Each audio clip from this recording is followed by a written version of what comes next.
Hi guys, Julia here from JM Squared Vintage. Welcome back to the channel. I am here today with a ship with me. These are all orders that came through over the weekend. Really interesting weekend of sales. The sales volume was pretty low, but the sales dollar amounts were quite high. I think I've got like $700 in sales here with an average sale price of like $77. I mean, honestly, I could handle the summer slump like this. So some really good things to talk about here. But anyway, before we get started here, guys, if this is your first time here, if this is your first time stumbling on my channel, first and foremost, welcome. I am Julia. That is my name. We talk all things thrifting and vintage and the business of reselling on the internet here. If that sounds like something that you might be into, consider hitting subscribe down below. I would love to have you along on this journey. But without further ado, guys, we've got a lot to get through here. I've got a stacked afternoon, so why don't you go grab yourself a snack, grab yourself a drink, sit back, relax, and let's get into the shipment. Okay, so we're just gonna lean over here for the very first piece that we have.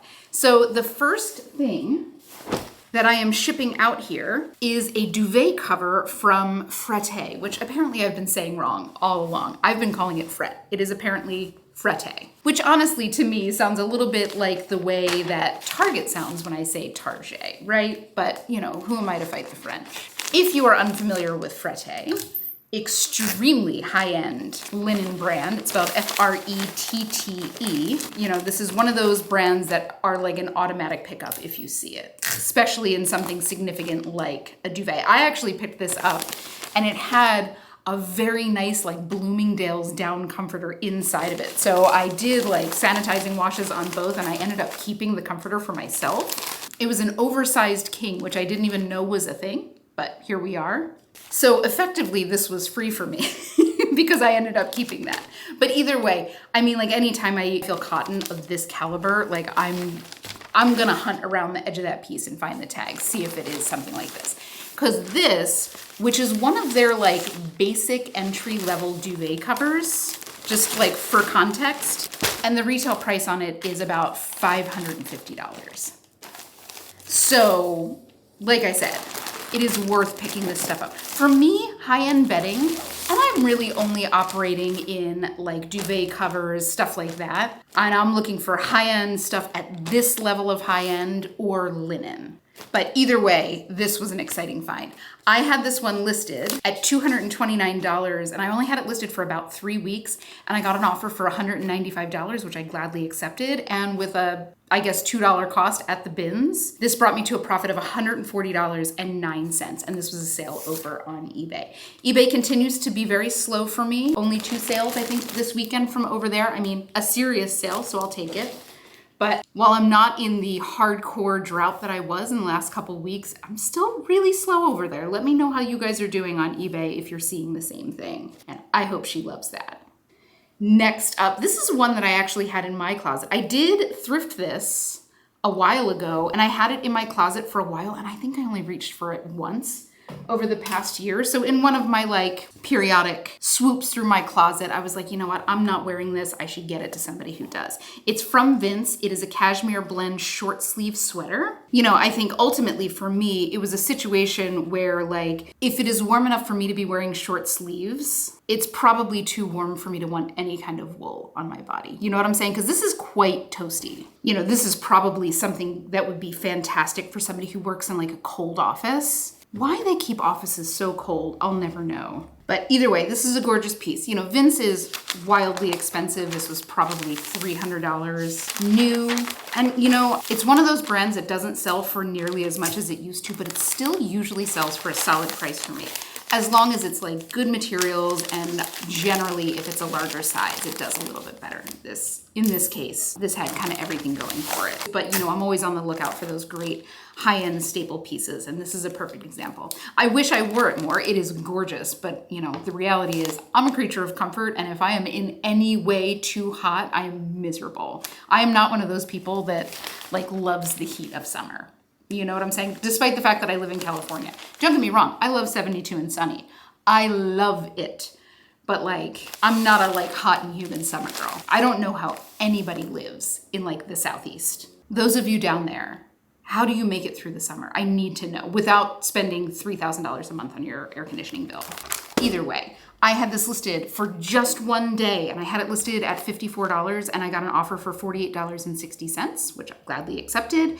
And with a roughly $1 cost of the bins, I think I got this a couple of years ago. This brought me to a profit of $41.39. And this was the other sale over on eBay. So 2 solid sales over on eBay. So I will take it, but I would love to see that volume come up a little bit more. Next up, this is another one that I initially purchased for myself. This is a pair of vintage Calvin Klein overalls. Clearly I didn't look at the size. They're a size medium. I am not a size medium. And it was such a bummer. I would love to find a pair of these for myself. Like, I want my overalls to be kind of like oversized. And I will find them at some point. I just really loved the fit of Calvin Klein jeans, and the color on these was perfect. They did have a little bit of damage. There was like a little like pulling back behind the belt loops. I'm assuming it's because they were kind of like putting their thumbs in their belt loop and like putting forward pressure. But it kind of doesn't matter, guys. 90s vintage Calvin Klein denim is red hot right now. Like, if you're able to find a pair of, vintage Calvin Klein, like straight leg jeans, you could fetch like $100. If these were in perfect condition, they probably would have gone for like 30 to 40% more than these went for. And if these were like the long ones, well over $100. This is a trend that kind of came out of the whole love story, Caroline Bessette Kennedy fashion resurgence, which was kind of like a little bit of a surprise in the fashion world. She was very like 90s minimalist. Like, she did not accessorize much at all, like maybe a headband. I think I remember at her wedding, she wore like no jewelry whatsoever. And the girl could pull it off. She looked amazing.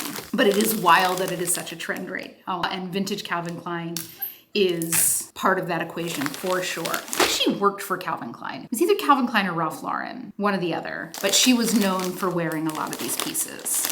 So if you've got them hanging out in the back of your closet, or if you spot them while you're outsourcing, grab them, because there's big money to be made there, at least for right now. But either way, I'm still gutted that these were not my size. I feel like I have just been on a perpetual hunt for like the right overalls and the right color and the right fit for me for a very long time. But either way, I had these listed for just 3 weeks, and I had them listed for $62, and I got an offer for $45, which I gladly accepted. And with a $2 cost at the bins, they brought me to a profit of $40.89. And this was a sale over on Depop, which I'm not surprised about at all. They had a lot of attention over on Depop. So guys, eyes out for vintage Calvin Klein. Let's not be leaving those pieces behind, even though 3 years ago they wouldn't have been worth anything. Right now, red hot. Next up, this is another one that I thought would go fairly quick, but not necessarily as quick as it did.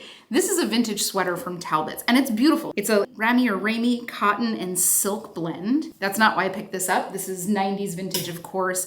The reason I picked it up is because it's just this beautiful floral kind of granny sweater style, and this is so hot right now.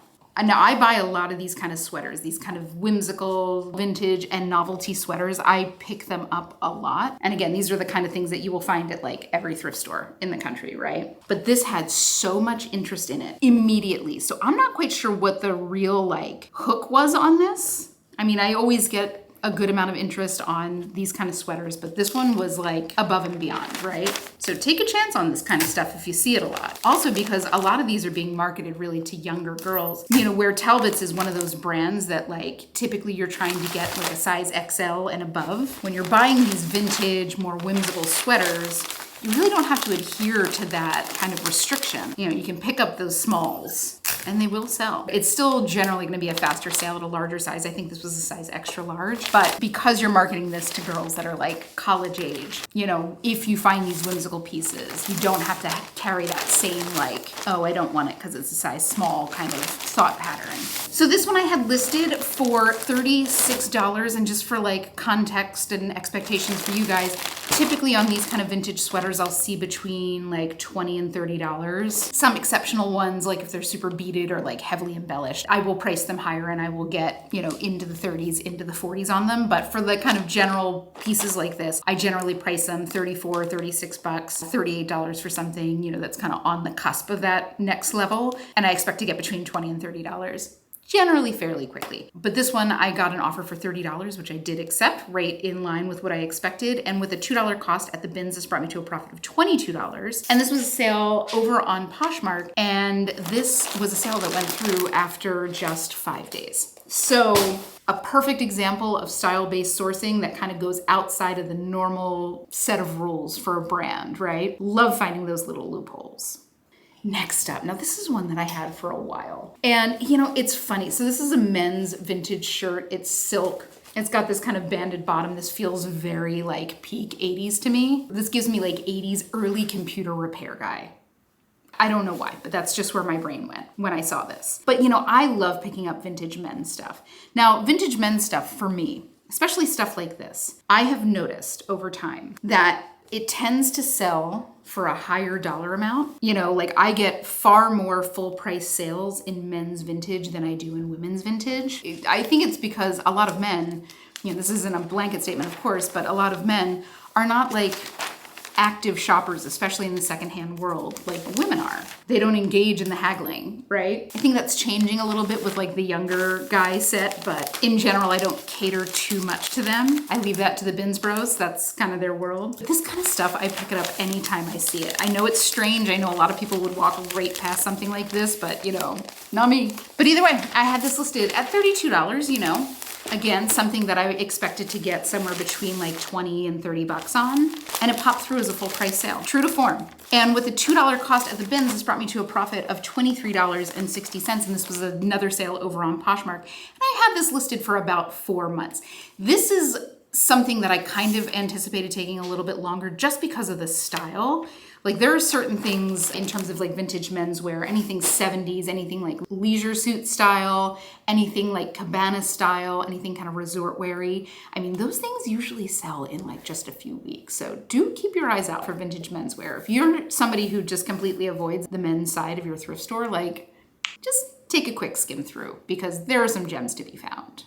Okay, next up, this is a little shacket from Pole, P-O-L. I don't know if you can read that. It's just kind of like a debossed leather tag there. This is an interesting brand to me. Like I don't see a ton of it, but like the pieces that I have seen have all been super bulky, kind of like jackets. And I hear a lot of people talk about this being kind of like a bolo for them. And I have not had the best experience with it. So I'm so interested to hear what your experience is. This is just a cute little like corduroy lightweight jacket, shacket, whatever. It's got like an intentional raw hem here.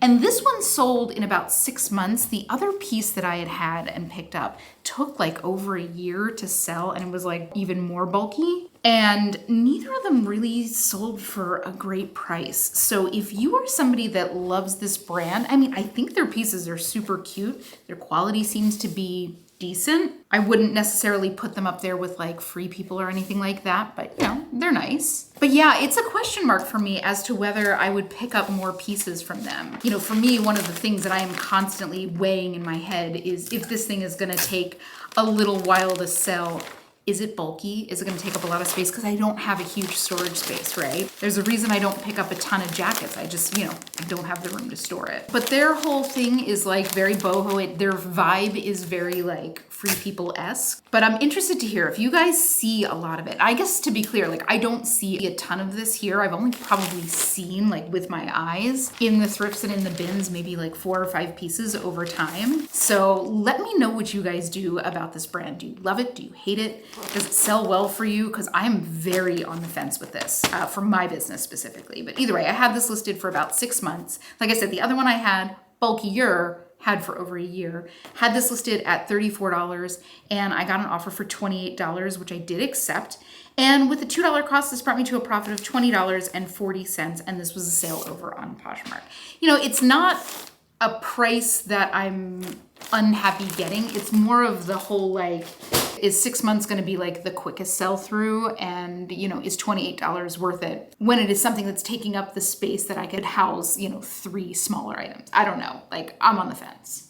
Next up, this is one that I've had for quite a while, and it was one that I actually had on the chopping block. This is from a brand called Christina, which I'd never heard of before. It is 100% silk, and it was one of those ones when I went through to re-list the items, I was like, okay, this is your last time going through the cycle with me because, you know, I just hadn't seen much interest in it. But it's a beautiful silk tunic. It's a size extra small, so it had a lot of things kind of going against it, but a cream silk tunic is, you know, typically typically always going to be a pretty good sale, just maybe not in a size extra small. I do think that had a lot to do with it. But either way, when an item kind of goes through that whole like, hey, this is, you know, your last renewal kind of thing in my head, and there's no real like hard and fast set of criteria for what gets there. Sometimes it's just something that I'm not excited about even having in my inventory. I literally took something out after like 4 months just recently. But when I kind of get to that mental place, I'm like, okay, you know, the ideal, I'll drop the price a little bit. And the thought to me is like, hey, you know, if somebody offers me something like even reasonable, I'll take it. And that's exactly what happened here. But I would be willing to bet big dollars that if this were like a size extra large, this would have sold in like 2 days, you know? But either way, this is something I had for about a year and a half. And I had it listed at $26. I know I had like lowered the price when I went through to relist it that last time. And I got an offer for $17, which I gladly accepted. And, you know, again, I was ready to move this on. And with a $2 cost at the bins, this brought me to a profit of $11.60. And this was a sale over on Poshmark. So honestly, you know, when I go through that thought process of like, hey, the next time it comes up for refresh, I'm gonna, you know, pull it out of inventory and donate it back. You know, anytime I have a situation like that and I get, you know, a decent offer on it, I'm super pumped. To me, that is a best case scenario because it's a gorgeous little top. Next up, this is a cute little piece from Princess Polly. Now, I know Princess Polly is something that a lot of people don't even mess with, but for me, specifically like the little cocktail dresses, I absolutely play in that sandbox. This had a lot of things that for a lot of reasons would be a deterrent. It's a size 0. It's from effectively like a nicer fast fashion brand, but a fast fashion brand regardless. You know, the fact of the matter is, I'm all about getting the fast fashion out of the waste stream, but at the prices that a lot of it sell at, you know, that's not really something that my business can sustain, just like financially, right? So when I have a piece like this from something like a Princess Polly or a Zara or whatever, I grab it. I usually get a solid price on these pieces. You know, I'm not making $60 on something like this, but they'll sell, you know, bread and butter to even higher end of bread and butter depending on some of the pieces. And again, I don't know if there's any like Princess Polly storefronts anywhere in the world, period. So this is the kind of thing that like, as long as you've got a college nearby, you're probably gonna find this kind of stuff in your thrift store all over the country.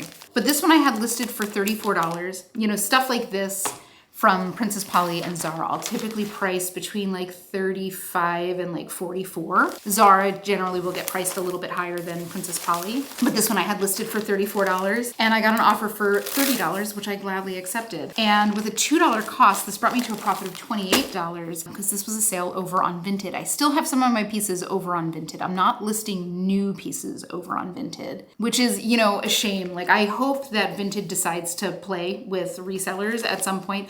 I have a sneaking suspicion that the reason they don't want to mess with resellers at all right now is because they are building up their US based team. You know, resellers bring volume. We bring a lot of volume of a lot of inventory and a lot of volume of a lot of buyers. And they want to make sure that they've got, you know, the kind of bandwidth to handle that before they like unleash the force of resellers. You know, in the grand scheme of things, I'm a fairly small reseller in terms of like the inventory that I hold.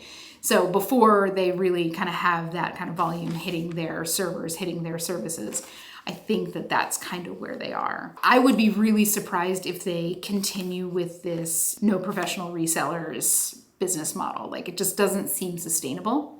But we'll see. Anyway, I still have a couple things over there. I haven't taken them down. I just kind of let them sit there, and if a few pop through, they pop through. But this was a sale over on Vinted, and it took about 3 months. So super pumped to be getting this to a new home. But let me know if you guys are resellers and you're multi-marketplace sellers and you're using, you know, a Vendoo, CrossLister. Are you also individually listing over on Vinted? I'm very interested to see what you're doing. For me, I simply can't spare the time, you know, between doing YouTube stuff and doing the reselling stuff. I am at max ×2. So like there's no extra hour in my day where I can spend to like relist everything over on Vinted. But let me know what you guys are doing and let me know your thoughts on if you think that Vinted will, you know, eventually open up to resellers. I'm pretty sure that they have over in Europe. I just don't think that they have the like infrastructure to handle it here just yet. And then finally, guys, this is another big sale. This was one that I found. I was so excited to find it. This is a beautiful silk maxi skirt from Anine Bing. And this is a label I want you guys to memorize because it is a super high-end label. Her stuff is more well-known for her like loungewear. You know, you'll see, you know, the big sweatshirts that say Anine Bing across the front. For the longest time, I thought it said Annie Bing. Anybody else? Is that just me? But this is one that I found at like a half off sale at one of my local thrift stores. And it was like on my way out, I just kind of like quickly flipped through the skirts and I felt that and I'm like, oh, that's silk. And sure enough, this was it. This was actually a day maker. So very happy that I grabbed it. And the funny thing was I had never found an Anine Bing piece and then I found this one and then like a week later found a pair of their sweatpants. So, you know, I'll take it when I bought her Meinhof myself, right? But gorgeous stuff, keep your eyes out for it. The pieces are very unassuming and her tag is very unassuming. So just, you know, commit that to memory. Either way, I had this listed for $139 and I got an offer for $110, which I gladly accepted. And with a $2.50 cost at the half price sale at the thrift store, this brought me to a profit of $89.76. And this was a sale over on Depop and it took about a month and a half. So super great little find and I hope she absolutely loves it. But that is it, guys. That is the shipment for today. Again, fairly low volume, but pretty high dollar sale. So I will take it. I will take a weekend like that anytime I can get it, especially in a traditionally slow time of year. But either way, guys, thank you so much for hanging with me while I literally get my work done. It is always so nice to have somebody to yak with. But if you guys had fun, please consider leaving a like or a comment on this video. Of course, don't forget to hit subscribe. I would love to have you along on this journey. All of that helps me out so much with YouTube. But without further ado, guys, I hope you have the most beautiful weekend. Happy hunting. And I will see you all in the next one.